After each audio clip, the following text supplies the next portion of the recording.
be pressed for time, and we will have a fairly hard stop because we've got a commitment across the street at lunchtime. So just be ready as we pull those levers today, that's what's going on. I apologize in advance if it causes some restarts and so forth.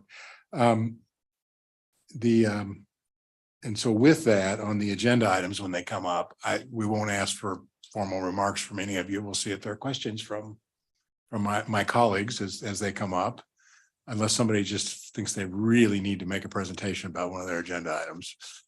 So, all right, hearing nobody say that, that's the way we'll approach this. All right, so we do not have the minutes from the last meeting yet. So I assume we'll do those in between meetings, right? Oh, next month. Next month are on our agenda. Okay, I would think we do an agenda call on the agenda call, but we'll come to that. And then any issues we need to talk about from the agenda call that won't be normally covered in the items as we go through them. No? Okay. All right. So that sets us up for Chris Kavanaugh, Wichita State, the audit report. Thank you for being here.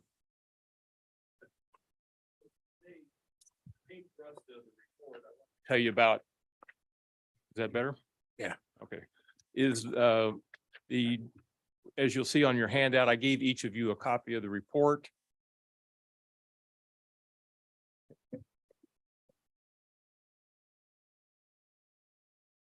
Is the Wichita State University Internal Control All-Star Credential.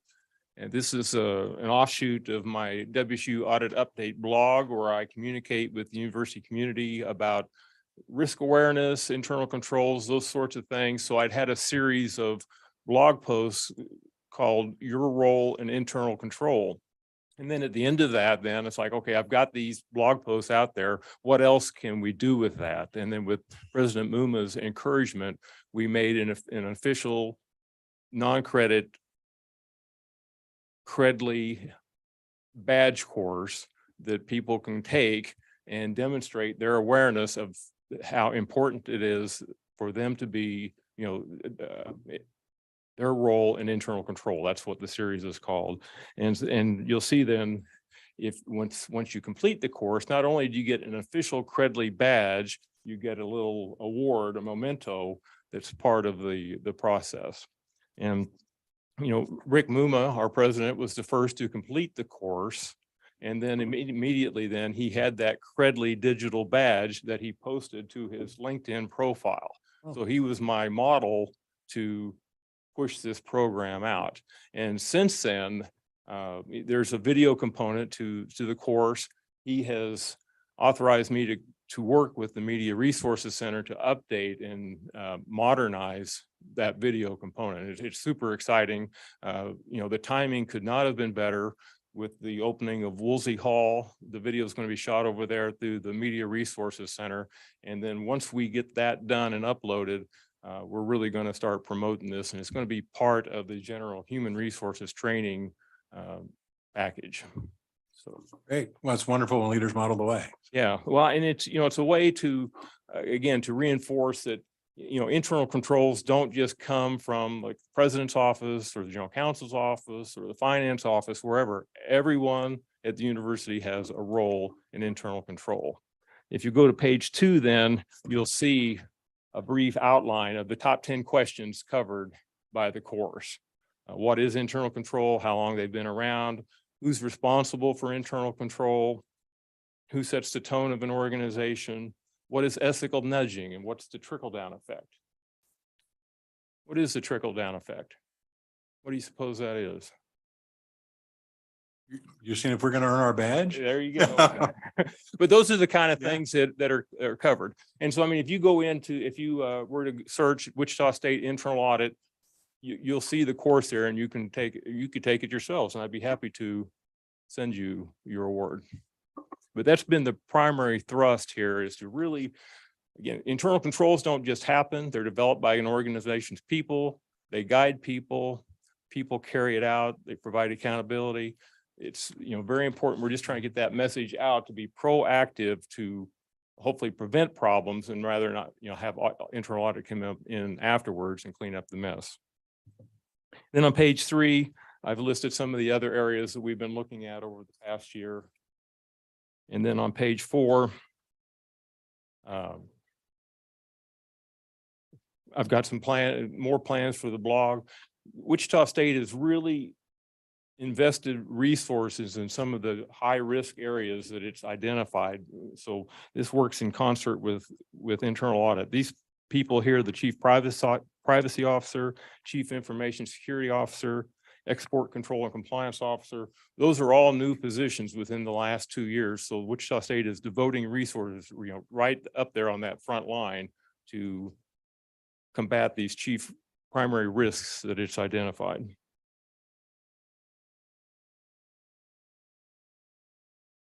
And then finally, I work and meet monthly with President Muma. He's very in tune with my activities. We talk monthly, and he is as engaged as any president that has been at WSU, and I've been there for 30 years. He is really engaged and in tune with what's going on from a risk assessment standpoint.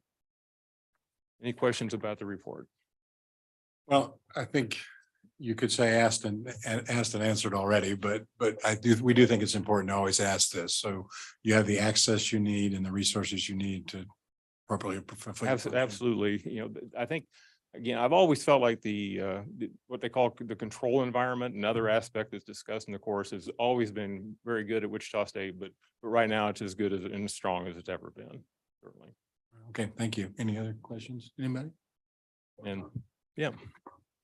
Good morning. My apologies for my tardiness. What's the biggest threat that you face in the future? If there's something that would keep you awake at night in terms of risk assessment, risk management, financial prudence, what is it? Yeah, well, and here again, this is the, if you look at, go back to page 2, what is the greatest challenge to systems of internal control? Now, if you had to guess, I mean, what might that be? What is the greatest challenge to systems of internal control? So I'm turning the tables on you a little bit, but it's change. There's always something, whether it's a new, I mean, who would have thought a few years ago a pandemic would have been the greatest threat, or new technology, or now it's AI. Think about how much more efficient and effective phishing attempts can be with AI generated instead of somebody that doesn't speak the language, or malicious code that's written by AI. So those, there's always something out there that can impact systems of internal control. So I don't know that there's any one thing, but because you just don't know what might come tomorrow. Thank you. Okay, thank you. Very good. Thank Appreciate your time and what you do.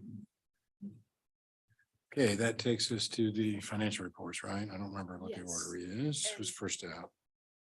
So Troy Brune, Mr. Chairman, is here from Wichita State. He is a financial reporting guru who's going to talk to us a little bit about the composite financial index and how it's developed. So it is discussed in the university's presentations, and there is a lot of detail that goes into this. It's a composite, so it isn't just looking at certain things. There's a lot to it.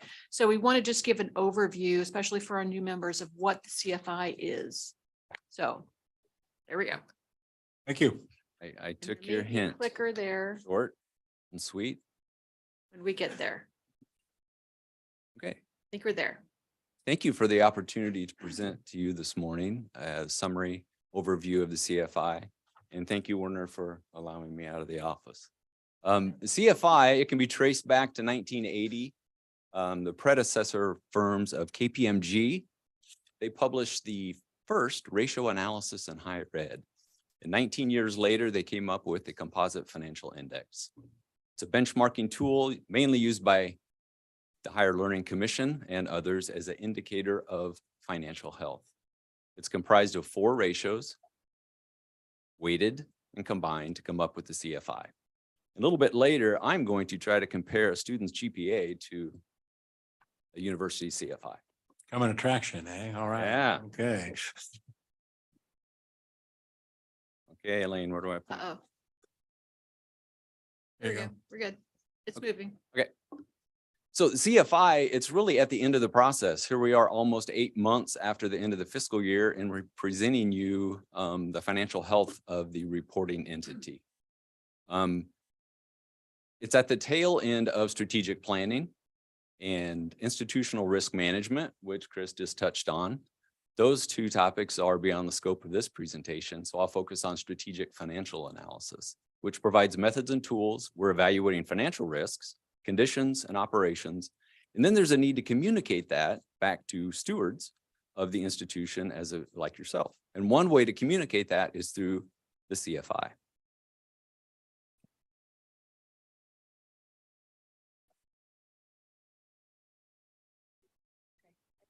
Okay, oh, back one. Okay, so the CFI, the four ratios, they answer four basic questions. The primary reserve kind of indicates liquidity, but it's really not a liquidity measure. It's are resources sufficient and flexible enough to support the mission?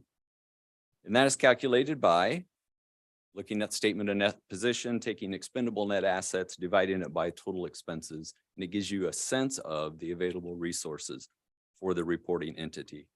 And I say reporting entity because it's not only the institution, it's all the component units of the institution. So at Wichita State, it's athletics, the foundation, the student union, the board of trustees, and WSU Tech. The viability ratio, it measures our resources, including debt, managed strategically to advance the mission. So that calculation, that ratio is again expendable net assets taken from the statement of net position divided by plant-related debt. And a raw data score of 1 indicates that there's enough available resources to cover all of the outstanding debt of the institution and its component units. Return on net assets. Does asset performance and management support the mission? Again, change in net assets divided by total assets. So if you look at the ending net position of the prior year, compare it to the current year, if it went up, your asset performance was positive. Net operating revenue answers the question, do operating results indicate whether the reporting entity is basically living within its means? Again, change in net assets, if it's positive, indicates that they are. In the interest of time, I'm going to skip slides 5, 6, 7, and 8, which is really the fun stuff for me on actually how to calculate it, but you can look back at your leisure and view that. Slide 9. This gives a summary of each of the ratios, the raw data from the calculation, adding the strength factor, or actually dividing by the strength factor, multiplying by the weight to come up with the component of each ratio, what it adds to the CFI. Wichita State FY22 CFI is 3.24. And the next slide, it's my favorite slide. With any ratio benchmark, you need a trend to tell a story. And when I look at this, I can tell the story of Wichita State. The dark green line at the top is the CFI, and its components are down below. And I believe Dr. Bardo arrived on campus in 2012, so FY13. You can see the university CFI was nearly 5.0. Dr. Bardo invested in his vision of an innovation campus and growing research. The CFI took a tumble all the way down to 1.5. If that wasn't part of the strategic plan, that would have been concerning because the benchmark for CFI is 3. You drop below 3, you need to take action. Wichita State's was 1.5. And since then, FY15 through FY22, the amount of revenue generated by research with the federal government and our industry partners has grown over 400%.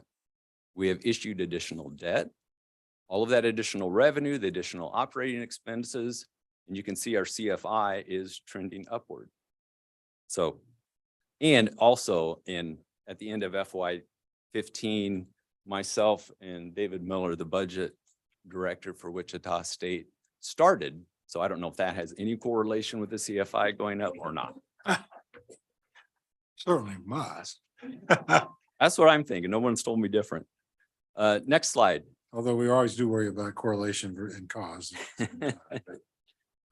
And I want to share this with you of the impact, at least at Wichita State, what our component units have on our CFI.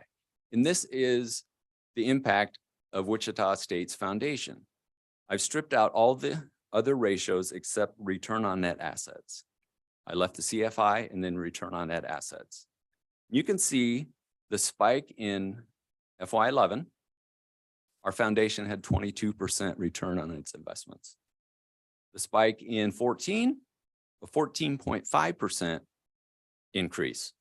Although Dr. Bardo was still investing in his vision, so the CFI still dropped.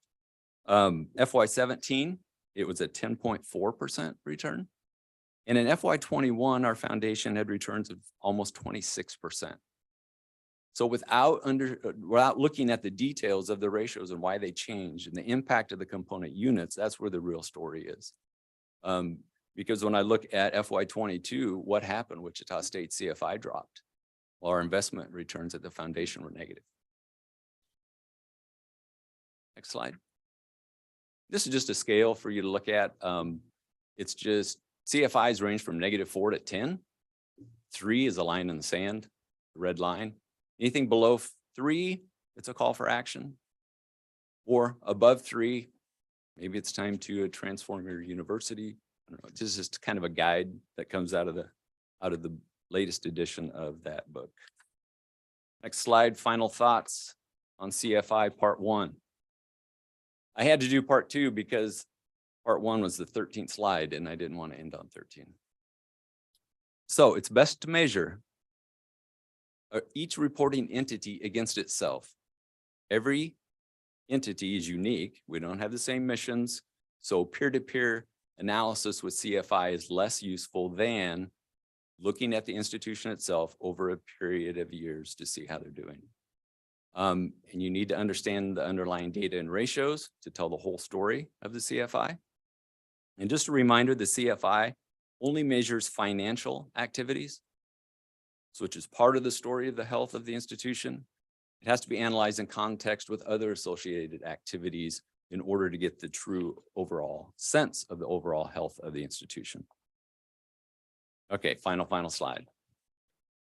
CFI is GPA. You can see I've listed 6 students, each taking 5 3-credit classes. Student 1, I'm just looking at GPA, looks like they did well. 4 A's, but they failed a class. Student 3, a lower GPA of 3, but they had 5 B's. If I'm just focusing on the GPA, I'm going to hire student 1. But if I look at the details, like the CFI, the details of the ratios, I would argue that student 3 is the best student. Now, why did I put 6? I have no idea when I only needed 1 and 3, but I was doing a matrix. And so it's not only financial. What are some non-academic impacts on GPA? You don't know if the student is experiencing financial issues. They have enough money to eat. Are there family issues? Are they going home taking care of a sick parent? Are there mental or physical health issues? Or possibly ineffective instructors? All of that impacts the GPA, just like non-financial factors impact a university's CFI. Chris mentioned all the risks that the university is trying to mitigate. Risks like compliance and regulatory, there are environmental risks, political risks, ethical risks, public safety risks, and finally, financial, which is the CFI. So I just remind you to look at other details and dig into and see what the story is and add non-financial impacts to get a true sense of the health of the institution. That wraps up my presentation and happy to answer questions. If there are none, thank you for the opportunity this morning. Ready? I don't think so. Or do we?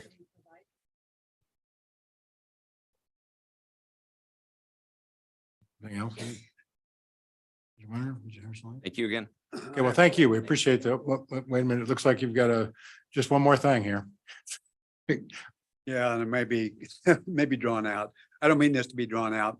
So good presentation. Thank you for that explanation. Thank you.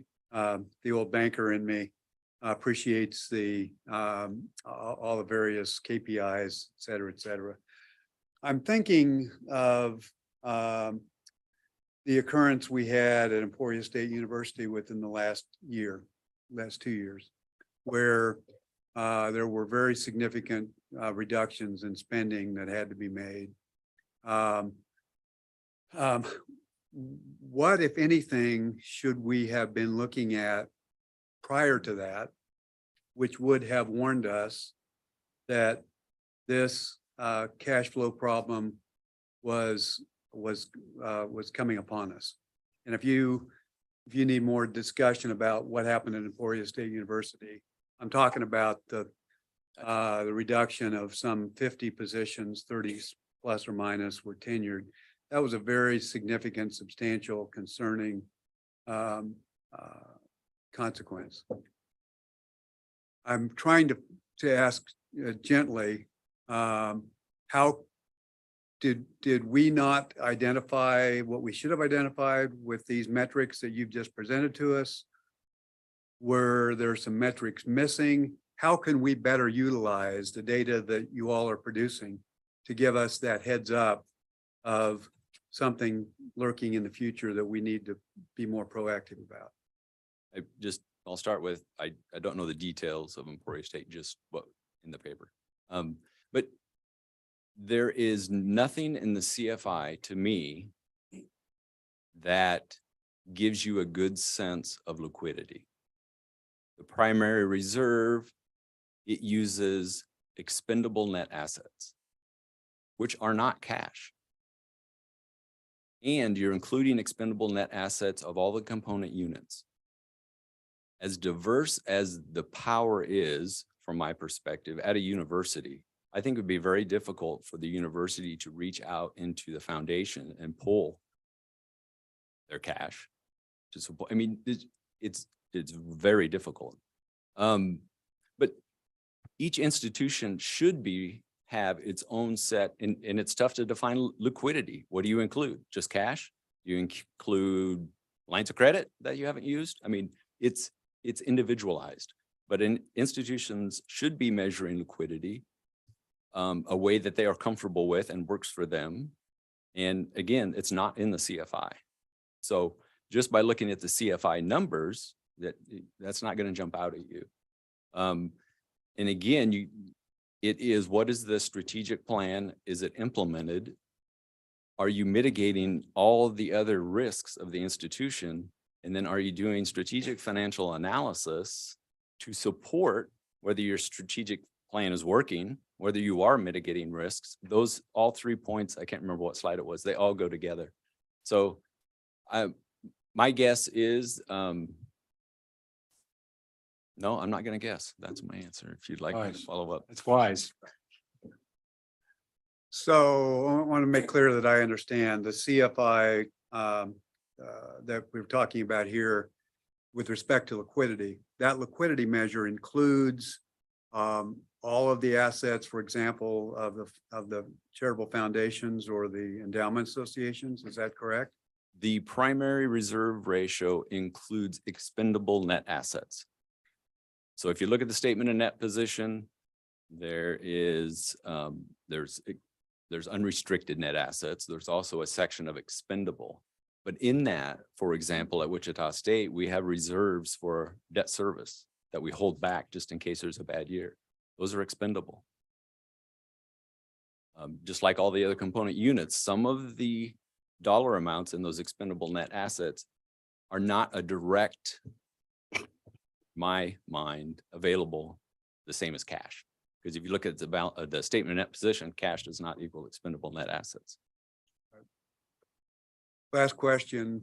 Can I, before you get into another question that could, when you talk about the foundation endowments, what if it's a separate, totally separate entity?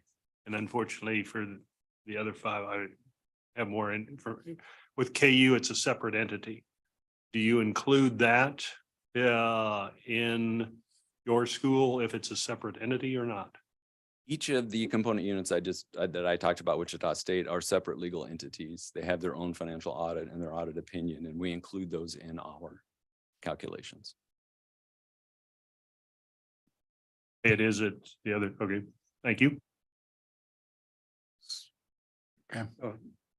That prompts, it strikes me that the inclusion of those assets in these separate entities is really maybe gives us a little bit of a false sense of security with respect to the real amount of liquidity.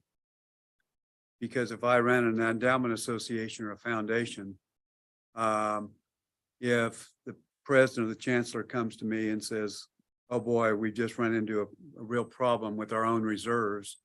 How about patching this over with $5 million from your foundation? I'm not sure that's going to happen.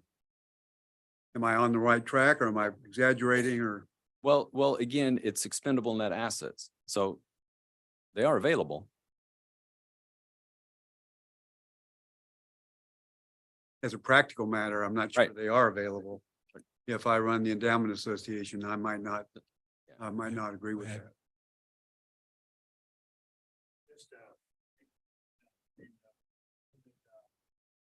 Crisis, the endowment provided $32 million to KU to get through the cash flow challenges. So it had to be asked by the chancellor, but it was brought in to help because of that relationship. So that has happened at KU as little as 2 years ago. But there's no mandate, there's no authority that the chancellor or the president has to force that. That help, that super help was by the good grace of the board, correct? That's correct. Of the They tried endowment to board. ask for it, the board had to vote on it, and they provided the assistance. Although it is a board of an entity whose responsibility is sole responsibility to support the institution, and not included at all would also, I think be misleading. So, well, I appreciate the conversation. I think we're trying to do exactly what you encourage, which is get underneath the numbers and not just look at a number and see what it means. So we'll continue to pursue that. So thank you. Appreciate the presentation. Thank you.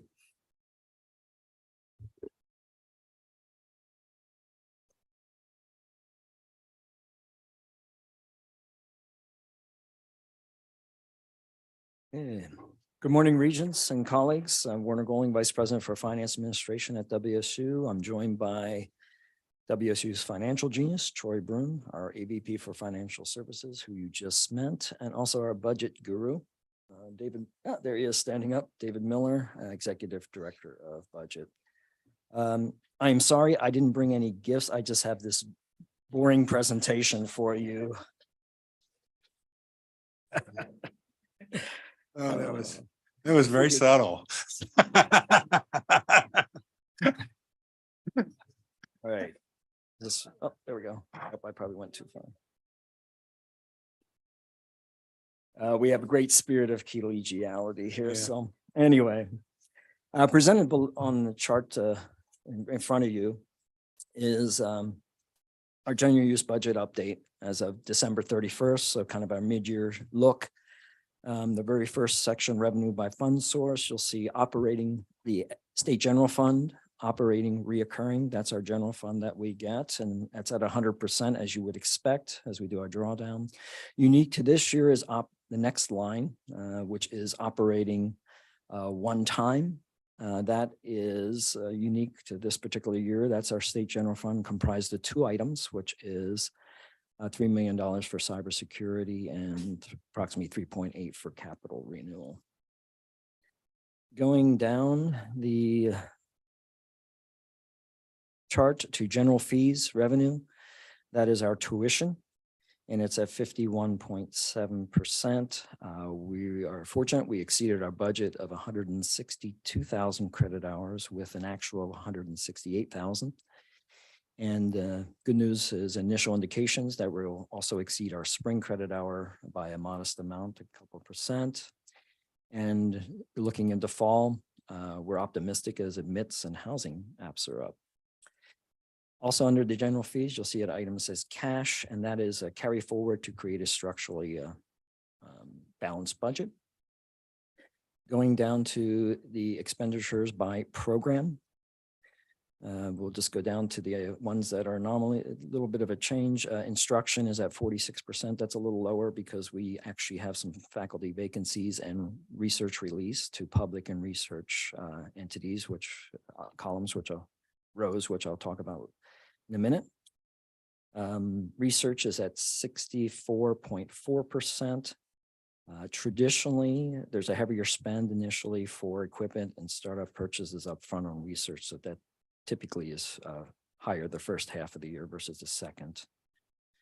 Public service, that's released from the increase in that from the aforementioned instruction. Utilities at 61. Physical plant, you'll see there is at 61.4%.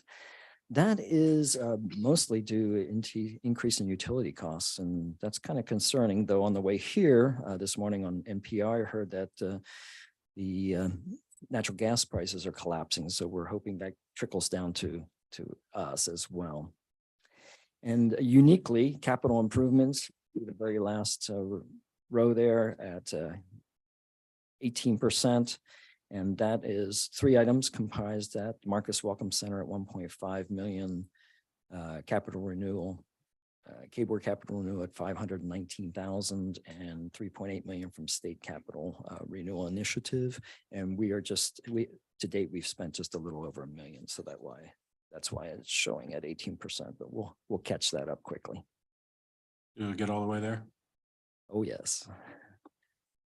As our facility services director says, we can always spend more on our facilities. Next slide is complete fiscal year 2022 in the far right. And we had an overall increase in operating expenses for fiscal year 22. It increased about 68 million from fiscal year 21, which you can see at the bottom, 427 million versus 495. And just going to research, the second row there, you can see the huge difference between 21 and 22. That was an increase of $47 million alone just in our research expenditures because we have corresponding significant growth in research. Just talking about the unique changes here, going all the way down to scholarships and fellowships. That's unique in the sense that shows a significant increase. We put approximately $10.7 million of HERF money, both in student scholarship and debt reduction are included in that, as well as $3.7 million as FGF and institutional resources. So that ergo the significant increase there. COVID-19, probably the last time that's the residual of the HERF money that we have available that the institution spent. And then last but not least, depreciation, you'll notice a significant uptick. And I'm going to read what Troy provided me because this is under GASB 87, which I'm not that familiar with and don't work with on a day-to-day basis. But what that did is establish a single model for lease accounting based on the principle that leases are financings of right to use. So there's no longer an operating or versus a capital classification. Lessees recognize the intangible right to use as an asset and a lease liability. And leasers recognize a lease receivable and deferred income flow. So for us as an institution, we increased to about 9.1 million just in the recognition of the right to use with the implementation of GASB 87. Not asking for a restatement, but if you would have done one, would it have looked like a fairly consistent rate then? Yes, because the total increase was only 10.7, of which 9.1 was that. So yes. I go a little faster here. On this page, you will see the infamous scissor chart. Unfortunately for all of our institutions, this chart tells a story that is not about scissors, unfortunately, but it displays the stark reality that as state funding has declined, tuition has needed to be increased, putting the burden on the backs of students and their families. And you can see it very, very clearly on this chart. And most of us will have probably a similar chart to share with you. Let's talk about enrollment and the next slide. This slide captures FTE by residency and also by total students. So the top line there is headcount. So we had an increase from fall of 21 to fall of 22 of 842 students, or an increase of 5.1%. Very happy with that. The bars, if you look at the bars, the yellow Black and gray bar shows an FTE increase of 496 students, or about 4.4%. And that is subdivided into the gray, which is the top part, and that's international students. And, last year you can see we had a rebound from 781 to 1,056. That was great. The United States opened back up. So I think we were all grateful for that and all benefited from that. And after that year round, we actually have had another significant increase in growth of international students, 696 FTE or 66%. So pretty significant, but we have some programs that are really appealing in the graduate programs and data and computer programs that are really appealing to international students. We had a slight drop in non-resident students, which is the black portion. And I'd say one of our challenging discussion topics always is the yellow portion, which is our resident FTE. And we've continued to see a very slight decline. We were down 131 students. And I think that's just a reflection of the challenging demographics in Kansas, as well as other factors. Credit hour production by fiscal year. The story here is if you look at fiscal year 13, online was about 8.7%. And if you go to fiscal year 22, it's about 37%. And I think this will be interesting to see what happens over time. If this becomes our new normal, is this the credit hour mix that we'll see into the future? The good news for our institution overall is that we had a modest increase of about 4,891 credit hours, or 1.4%.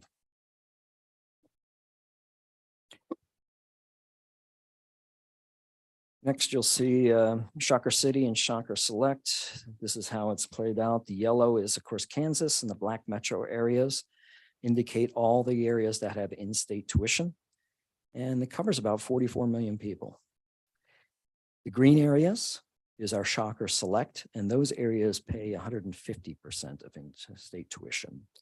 And you recently approved the Illinois and the Chicago areas and some of those changes. But interestingly enough, I'm talking to our enrollment people as recently as yesterday that the Shocker City and Shocker Select editions that you most recently improved actually have started to percolate. We have the highest interest and the highest admits that we've ever had from Colorado and Arkansas. We're up about 5.6%. So Don't say that like it's a surprise. You Thank you. actually had an impact. it did. It did. What it really did is convert. We were seeing apps going up. But we weren't seeing admits. And we thought that was due to pricing. Okay. And very clearly it was due to pricing. So thank you for that. Next is our Shocker City and Select fall enrollment. The chart really just shows the success of the strategic enrollment management plan, which includes a component which we formerly called our I-35 quarter pricing strategy, but now we're I-70, we're I-80. As you saw by that chart, it's expanded pretty significantly. This year, we're up just a modest 11 students, but as you look, we started in 2006 with the infancy of Shocker City, Select, and the Midwest Exchange. The next year, 17, we added Dallas-Fort Worth Metroplex, Tulsa, Oklahoma City, and also the Kansas City, Missouri side. 18 was Houston, Austin, San Antonio, Waco, Denver, and St. Louis. And then 19, we started Global Select, and then you recently approved another. So I think the proof is in the pudding, working the strategic management plan, and pricing has been significant, had significant impact on enrollment. Those students also, we benefit from them because they stay in housing as well. So here is our peer comparison. So these are most recent KBOR approved. They were changed recently to better reflect our institution as an urban-based research university and our peers. That's fine, which is, I think it's important because it talks about the type of institution we are, but I think for me, I always like to say, what is our competitive comparison pricing wise?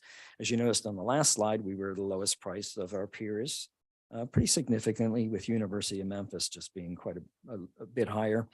I think this displays what we try to do is here have some kind of reflection of the cross apps and the potential and what students tell us are when they disclose what their potential other interests are. I will note, I think this is interesting. If you look at our Oklahoma's institutions, University of Oklahoma and Oklahoma State, they really have some low tuition, but when you add in the mandatory fees, they're more expensive. And check out OEU at the second one in the column there, where more than half their price is mandatory fees. And Troy actually shared our numbers with you, but as you can see, the chart on the right is our CFI. It's at 3.24. And that has returned to, I would say, its more normal range. Fiscal year 21, as Troy pointed out, was an anomaly. That was due to the high foundation net investment return and also a significant increase in our net position due to increases in university industry research. And even that 1.5, as he explained, we actually took on quite a bit of debt with Shocker Hall, John Bardow Center. And so there's a story typically with an up and down of those. On the reserve side, our primary reserve increased modestly from 1.22% to 1.31%. And our viability ratio decreased slightly due to the issuance of debt. And we issued debt in fiscal year 21, which was flats and suites at 71 million. It's reflective there. Fiscal year 22, we did NERT 13.1, and we'll probably see another possible decrease as we last year, Clinton Hall, which is our Student Success Center, will show up. Last but not least, kudos. I lifted this from my colleague, Ethan. He did a nice job, I think, of presenting debt in a different manner. And so we've adopted that. And as you can see, let's just go down the bottom there, fiscal year 2023, Woolsey Hall is general use debt. The next debt, which is Shocker Success Center, NERT building, housing, which is Shocker Hall, flats and suites. Those are restricted, as well as the Radigan Student Center, just going from left to right. The parking garage is paid by parking fees. The John Bardow Center, which is in yellow, that 41 million, is Board of Trustees. That was issued through the Public Building Commission, and that's supported by the Board of Trustees. And last but not least, you'll see that little sliver that is actually paid for by our foundation, an engineering research lab that was completed. But the new addition, of course, is Shocker Success Center, which we're excited about. That used to be Clinton Hall. And that is the second item in that. Stand for any questions? So is there anything remarkable in your net operating ratio trend? Net revenue, operating revenue ratio trend, I think is what it's called. No, I think Troy, you could. I found the chart. Oh, CFI. on the CFI? Yeah. No, I think as I mentioned, we're going at 3 point. No, I was talking about the subcomponent, the net operating revenue. When you showed us two of the subcomponents, not Oh, four. I'm asking. Yeah. about the one. Oh, I actually think I have the third one here too. I'm looking at the chart that Troy provided us, and you're actually as high but for last year as you've been any other time. So, okay. You have that with you, Troy?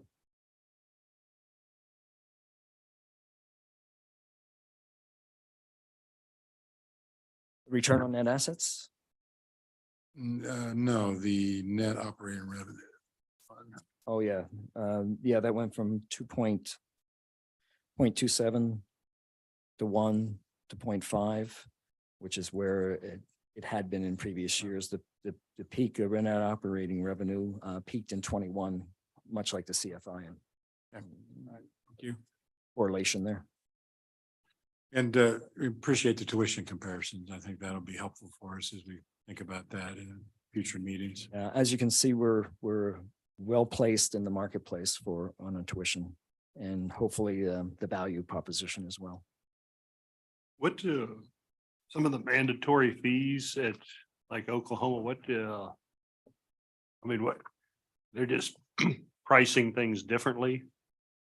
David Miller, were you able to share that?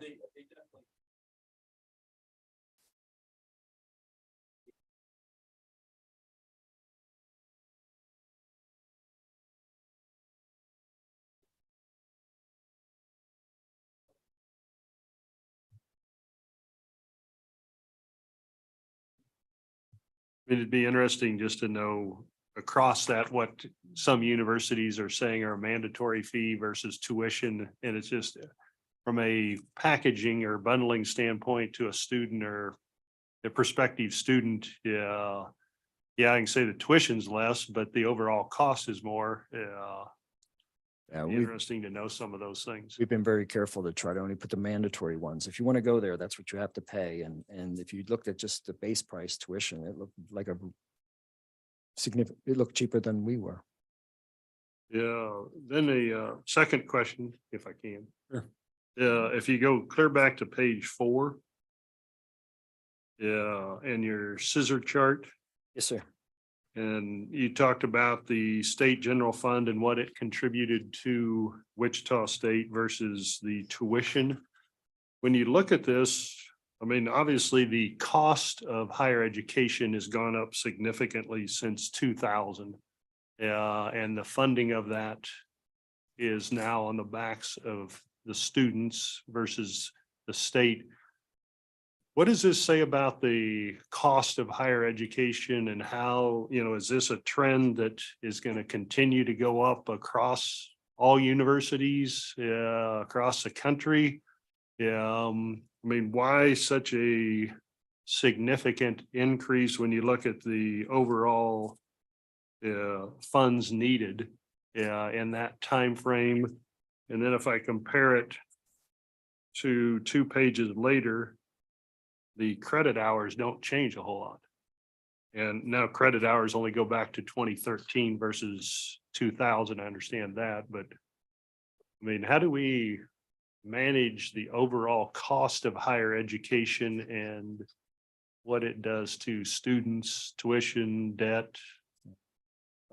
It's a And I don't know whether we have time for that. Yeah, it's question probably a here. bigger answer than I'm ready to that I can give because it's a national, I mean, there's been disinvestment in other states as well in higher education or investment at a decreasing rate. We've picked up some as well as some other states, but the truth of the matter is that the cost of delivery and service has continued to go up. When you have in the meantime, we're getting a set up price. This isn't, as we say in the parentheses, it doesn't even have an inflation adjustment numbers as well. And of course, the expectation from students has gone up as well, and both in our delivery and certainly student affairs and all the other areas as well. But where did, I guess for all of us, where does it end? I mean, where does it? Here.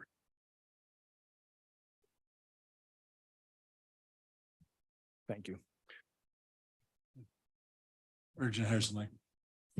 Thank you, Mr. Chair. I'd be curious to just understand what when I look at credit hour production by fiscal year, what does that look like in terms or if you have any insight in terms of major and what that looks like, as well as kind of how that aligns with industry, particularly with all of the economic development opportunities you're advancing on the campus. Just how are we aligning those things for students as they're coming out to some of the things that you're developing on the campus?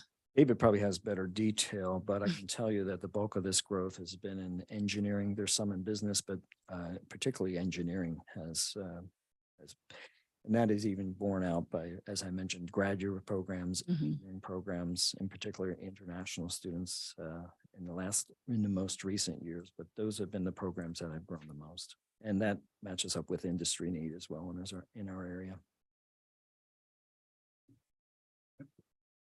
Thank you. Quickly go back to the very first page, general use budget. I noticed that under general fees, there's an entry for cash, 394,000 and change. I take it that's the source of that cash is reserves. Yeah, that's a carry forward to create a structured balanced budget. Said another way, without that, if that wasn't there, there would be overspending by that amount of money. Or That's essentially a plug. yeah, or a makes it- corresponding makes it reduction in balanced. expense, one of the two. Okay. Do you typically, I see the reserve ratios, et cetera, et cetera. Do you have the same data with respect to the dollar amount of reserves over time? Troy, we do, yeah. Right. We have that data. I'd be, if it's not too much trouble, I'd be interested in seeing what that is. Okay, we can certainly get that to you. Thank you. Thank you. Thank you. All right, so I think in certainly appropriate in fiscal affairs that we have a hedging strategy. So since we have to get to the consent and discussion agenda items, let's go to those and then we'll come back to you, Doug, assuming we have time. And Ethan, you're probably at risk. Okay. We're getting your presentation, nothing now, yeah. Nothing. Okay, so let's turn to the consent and agenda items. And again, we did address these in the agenda call, so hopefully that as always will aid us. So the first one is the Radigan Student Center renovation, in addition, which involves some demolition and then a new project. So Werner, anything you think we need to know that we haven't already heard from you? Okay, any questions on this one? Okay. All right, and then the next one again is Wichita State, and that's the ventilation in the printmaking classroom, which seems like it's probably really important that it's printmaking is well ventilated, but any comments on that one? Yeah. All right. Anything? No. Yeah, well, we don't do that. We don't have to vote on that. That gets voted on in the other piece. But I do think since the group counts on us to do this, we'll take them each one at a time, even though it takes slightly longer. It won't take much longer, I don't think. But we'll see. And then we've got the chilled water plant at University of Kansas, which is a massive increase. And Jeff's not here to talk about that one, right? Can you do that, sir? I can give you a little bit. I'm not as very familiar with it because I don't deal with the Lawrence. Well, and I think so much, the but thing to really focus on is what alternative would there be, which I'm suspecting is limited to not accepting this. Fortunately, I think it is. Part of the reason the cost went up so much is on some of the critical components of that project. They have up to a 52-week delivery time and high premium on demand and low supply, and prices have gone up, massively on those things, without which you can't do it. And they're pushed out pretty significantly on time. And so people are pricing them in a way that they're sort of future pricing, if you will. I don't know what proportion of it is related to that, but I know a significant proportion of the increase is that.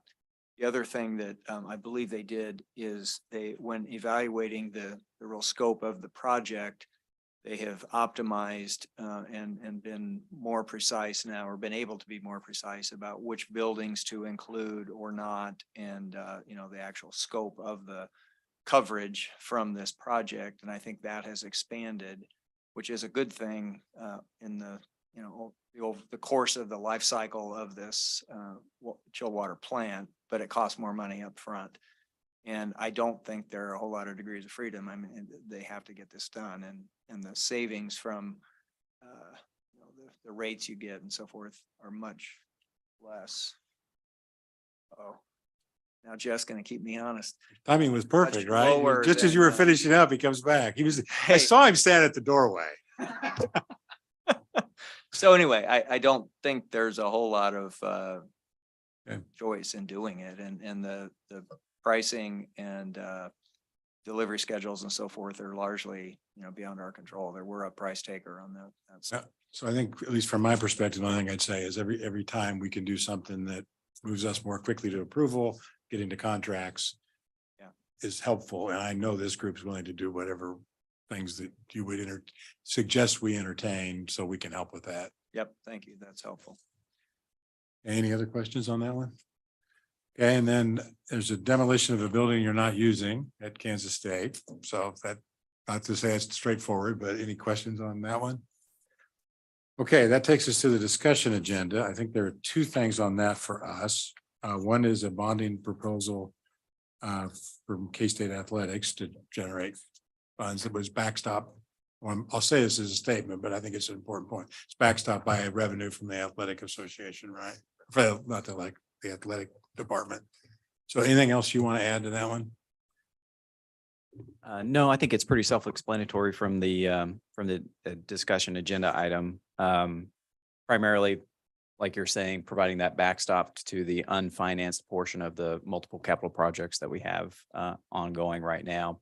Provide some cash flow stability for the athletics department as well, so that we kind of have our standard debt payment lined out. I do have Gene Taylor, our athletics director, online too, if you have any specific questions.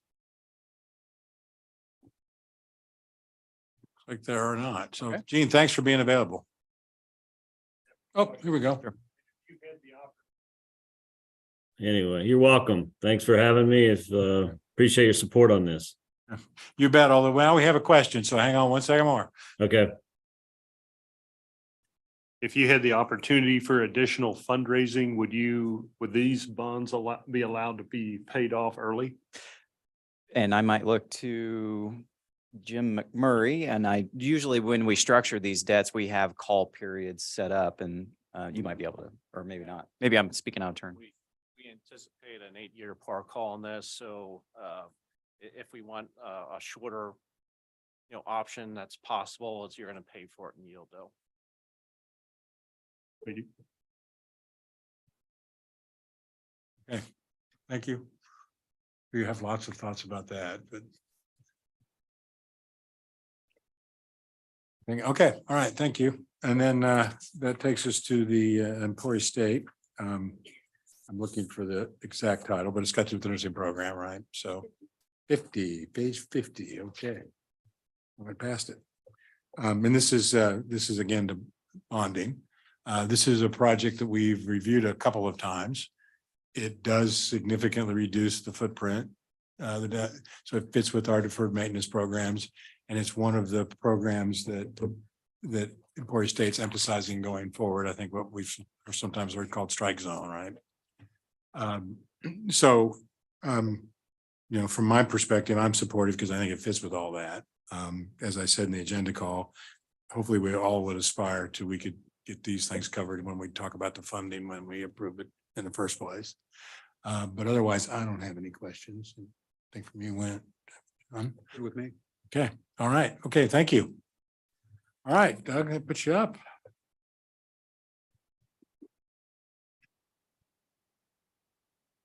Good Anyway, morning. thanks for the transition there, but I think it was helpful. Bet you've got a paper copy of the materials in front of you nearby, so feel free to refer to those.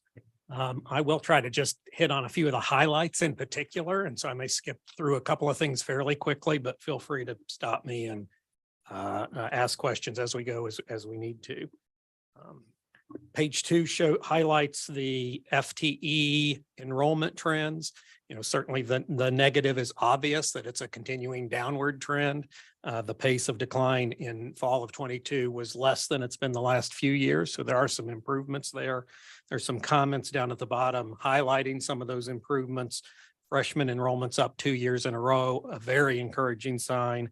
International enrollment recovered to a significant degree. In fact, really almost nearly to pre-pandemic levels. And then we've seen an increase in that again, even further in the spring. So an encouraging trend there.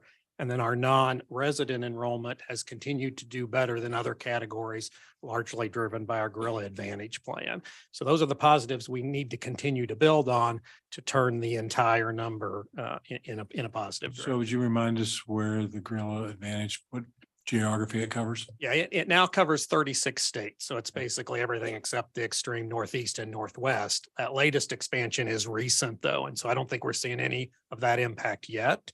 Probably start to see that in the fall and over the next couple of years. Okay, thank you.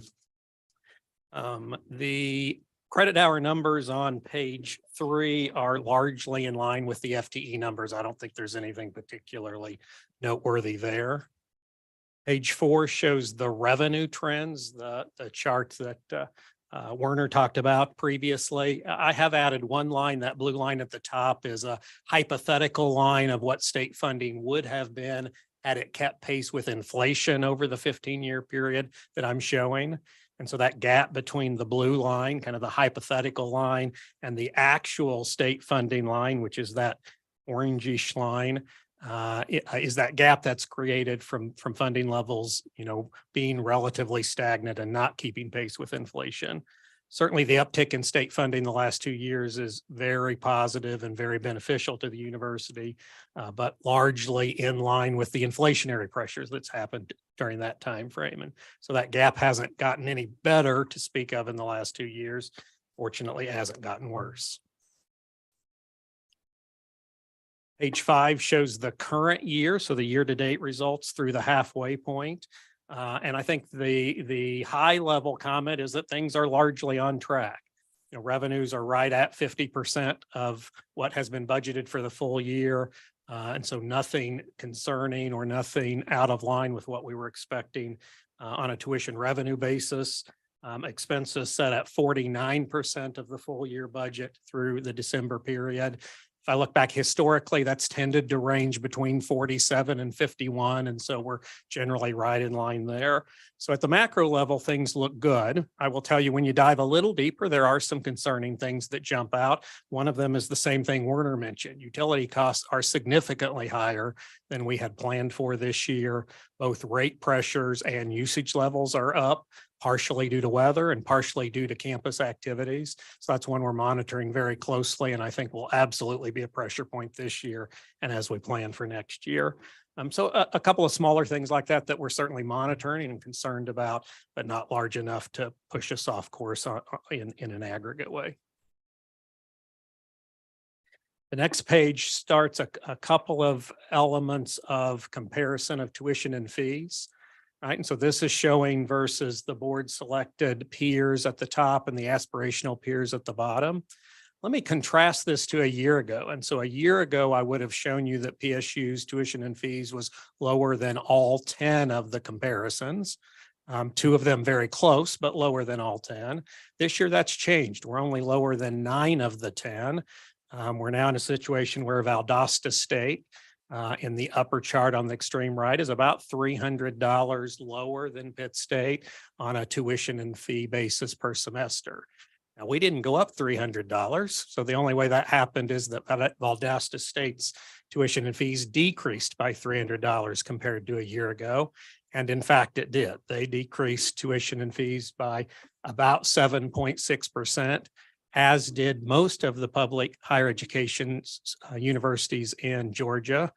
And they did that because the state legislature in Georgia increased their funding by 27% as they made a significant investment in higher education, both to control the cost of higher education for students, but also to promote the benefits of higher education in the state.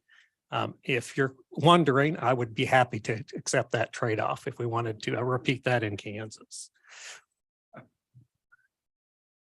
So what is the relative percentages of funding in Georgia? Between tuition and fees, I don't know that number off the top. It'd be interesting to see their scissor chart. Yeah, it would be.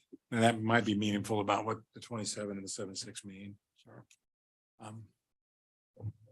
And we understand your point about making the trade, although I think we want to be careful to continue to monitor tuition ourselves. Absolutely.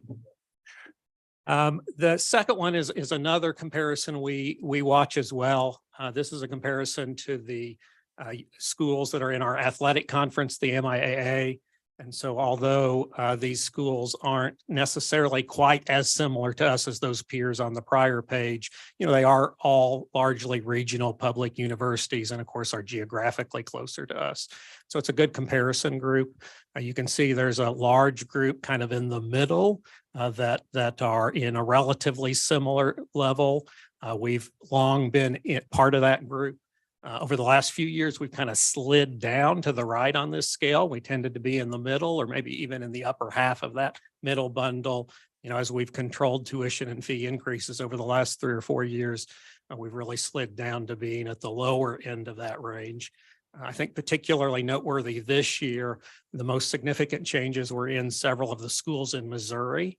All of them had higher increases than we saw either at Pitt State or at some of the others illustrated here.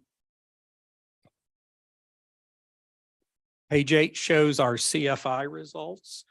Our CFI results did decrease by a little over a point this year. And as Werner was describing, foundation returns is a significant portion of that. Our foundation's investment returns were about 28% in fiscal year 21. They were negative, almost negative 10% in 22. So that really explains the entirety of that change from year to year. You certainly could say it was a little artificially inflated last year with the non-typical investment returns and the converse of that this year. Other than that, there are a couple of smaller factors impacting the results, although not nearly to that degree. The GASB 87 implementation that Werner also mentioned, the lease accounting standard, has a modest impact, but it does have a small negative impact. The longer term trend, right, the 5 or 7 year trend of improvement that you see really continues to be driven by the same things I've been mentioning in prior years, as we've reduced debt levels and increased reserve levels as we've managed spending. So both of those have contributed slowly over a number of years to push us up into the CFI range we're at today, just over 4, pretty comfortable place to be. The next couple of pages are really just some references and haven't changed largely from numbers you've seen in the past. Here's our debt service trend. This is almost identical to the numbers many of you saw this summer during the summer retreat. Things haven't changed, but just as a reminder, there is a decrease from fiscal year 21 to 22. That's a function of 2 things: a refinancing that we did about a year ago that saves us a little over $200,000 a year, and then a small older debt issuance that reached maturity and was fully paid off. We have a couple more of those maturities happening and completion of smaller debt issuances in the next couple of years, and then it levels out after fiscal year 25 for quite some time. And the last few pages are really just some references pages. I didn't have anything particularly noteworthy to highlight. This shows the 5-year trend of operating expenses, COVID expenses, and some inflationary pressures as well. Salary increases are impacting 21 and 22. The proportion of revenues has been largely similar than in prior years, although the other grants and contracts categories up as a result of those HERF funds that were received by the university to help cover those COVID-related expenditures, and then not anything substantially different on the expenditure categories. I did want to finish on page 13. I wasn't afraid to finish on page 13. I guess that's a function of when you have experience of having turned 13 years old on Friday the 13th, you learn to enjoy the number 13. And so finishing on page 13, I really just tried to summarize all of the learnings from the prior pages and really my deeper dive into what's going on financially with the university and highlight for you what are the things I'm most concerned about and what are the things that are happening that should help address those concerns. And it really comes down to 2 things: enrollment trends and inflation.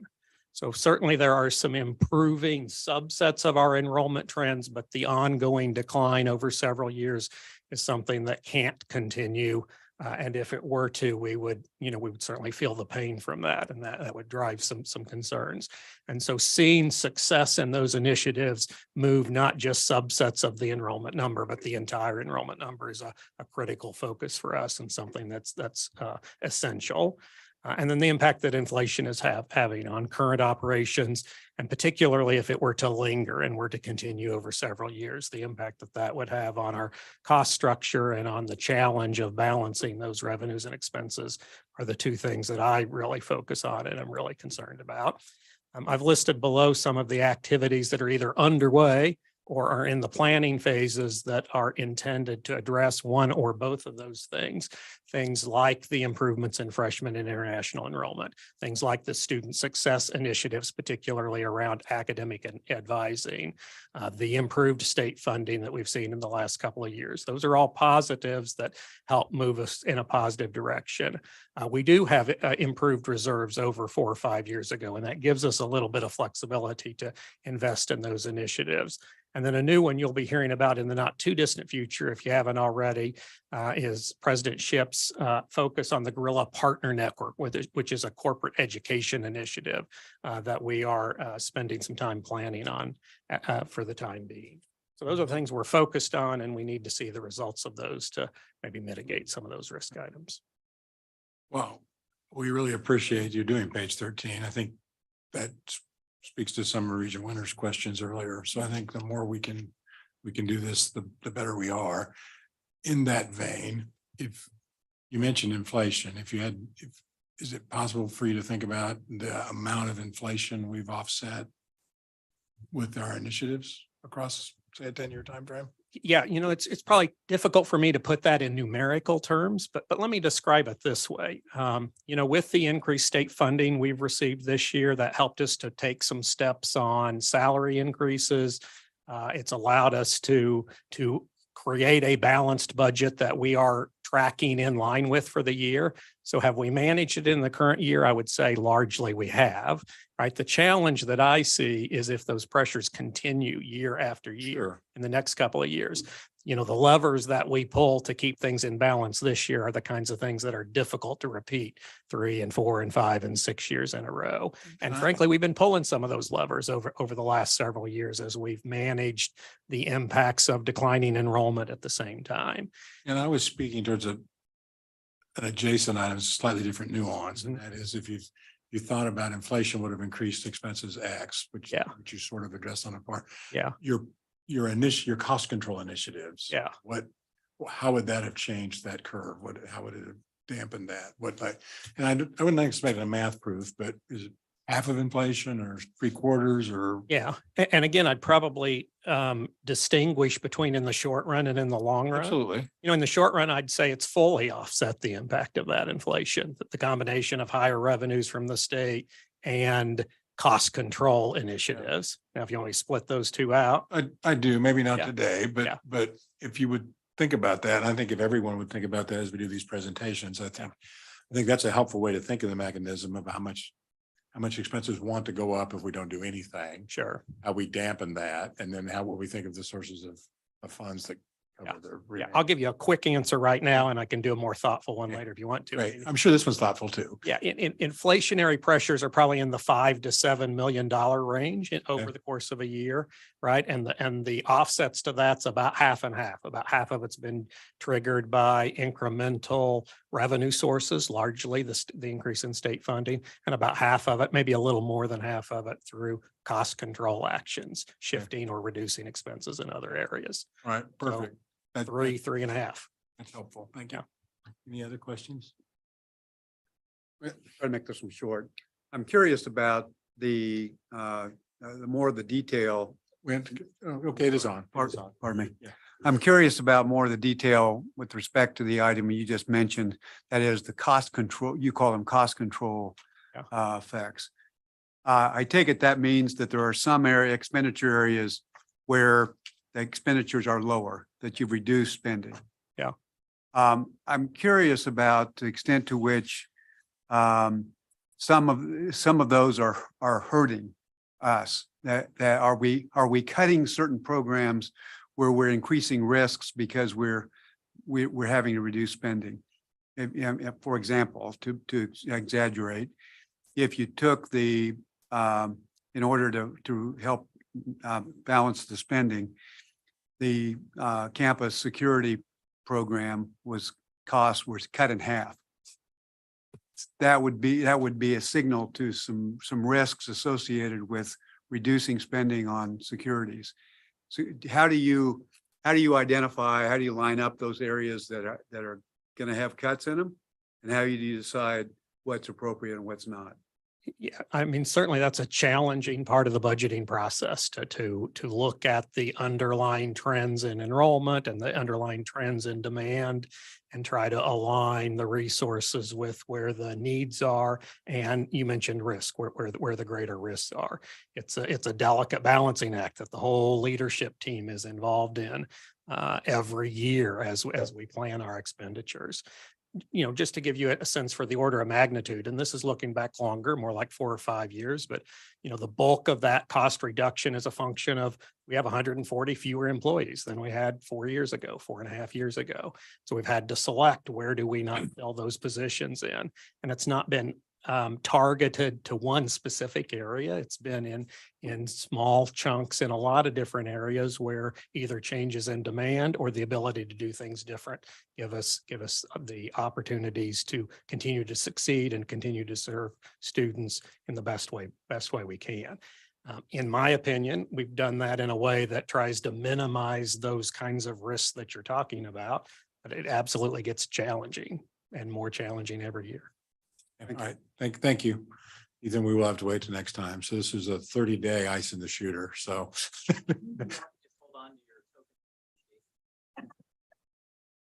So you, all right, well, that's bold, double down.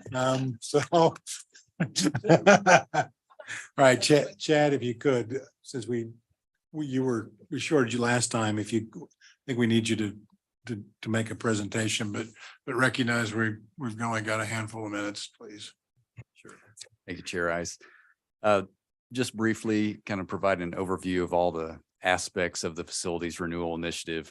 I'll just begin with building demolition fund. I think as you're well aware, the January meeting resulted in a full allocation of the funds that were available, 9.25 million.